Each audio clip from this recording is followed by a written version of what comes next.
Hi, Pam here from Creative Homescaping. Today I'm going to continue my series on small space organizing with my closet under the stairs.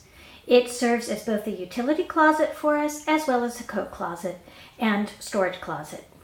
So stay tuned. So here's a look at the closet under our staircase. As you can see, it's on the lowest level of our house, down about 3 steps from our living room.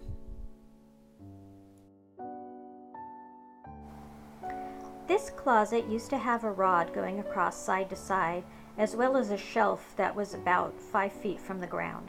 So it blocked the ability to get into the rear of the closet.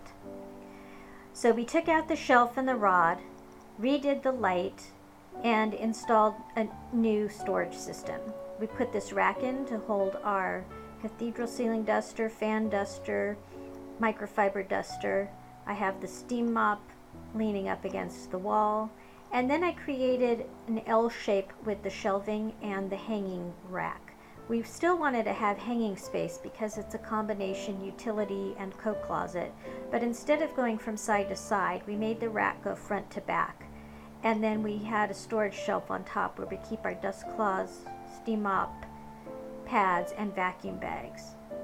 You can see the ceiling slopes down quite severely. We tried to utilize every space, so we put hooks on this other side wall where I'm hanging our gift tag bag, which I showed in 1,000 item declutter. On the floor of this back space, I have the vacuum sitting because the items behind it and to the side we don't need to get to that frequently. On the bottom shelf, I have some party decor, an earthquake kit. On the next shelf, I have some seasonal doormats, and then on the shelf above that, I have a picnic blanket, some candles, light bulbs, and tea lights. And then on the other side shelving, I have on the top shelf our insulated bags, and then a tripod and some seasonal flags, a picnic bag, and our cat carriers. Although the closet is not very big, this L-shaped layout with the alpha shelving really helped maximize the space.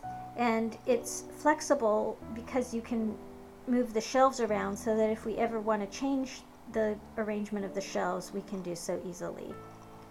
This rack is handy because it has these S-shaped hooks that you can lift up to hold the handles of items, or you can hang things from a hole in the handle. And then here's a look at the rod. It doesn't look very long, but it's actually easier to get to all the items than the side-to-side rack was. And now I am showing the standards that are holding the shelves up. Here we have our snow boots. Yes, it does snow in Southern California. We have mountains. And then on the floor I have the power head to our vacuum. Most of our floors are not carpet, so we don't need to use that very often. And here's one last look. Thanks for joining me today. If you have a closet similar to mine, I hope this gave you some ideas. If you like this video, please give me a thumbs up. And if you're new to my channel, please consider subscribing by clicking the subscribe button down below. I post videos every Tuesday and Thursday, and sometimes more often than that, on how to creatively decorate and manage your home. Thanks for tuning in again, and I'll see you next time. Bye-bye.